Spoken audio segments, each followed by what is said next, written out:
say that we're always quick to criticize what's going on here, but we try to offer ideas too. To that point, pediatric urological surgeon Hauser has a fast and low-cost solution to this mess. What is it, doctor? Well, it's good to be with you, Neil. The solution is to outsource the care to the private community where care is given on a regular basis and quite well. I brought statistics with me. I feel like Mr. Rove with his whiteboard. I'm glad we're talking about numbers because the VA budget for this year was $152 billion. And there are about 6.3 million veterans that get their care through the VA hospital. And they employ 280,000 people. You talk about bureaucracies. And if you compare that to the Medicare system, which costs $536 billion annually, and they provide care to 50 million people, you know, we're not talking about a money thing here. We're talking about a philosophy. And CMS, incidentally, employs 6,000 people. So the VA is a system that is in control of a huge segment of health care. And why are they in control? The federal government does not administer health care well, and that's what they're doing. And if you look at the VA, you know, if you have a building that has a faulty foundation, you're not going to make that building better by evicting the people who are living there, getting a new landlord, and spending money putting in a new bathroom and kitchen. But You've got to gut the thing.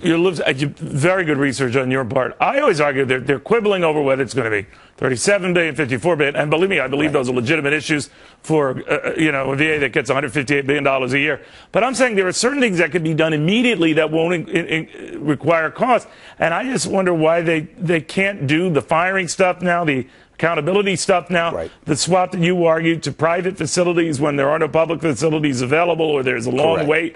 I'm not naive enough to think that on the latter there's not cost involved here, but settle that later and deal with that later and get these guys the help they need now, because there is help available, but they're stuck in a system that can't get out of its own way. And we're quibbling about whether the budget's going to be this so much for syringes or this much for outpatient care. It's like we've got it all ass backwards.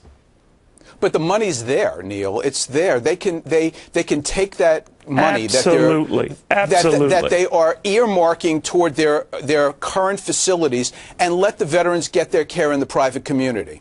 Well, you're right about it. I mean, if you can't find a way to make a $158 billion a year institution cost effective with that type of budget, it's not money that's the problem. That is not the issue here. So using that as an excuse to not get something done masks the underlying problem that maybe they don't want to get anything done, and maybe the interests are such.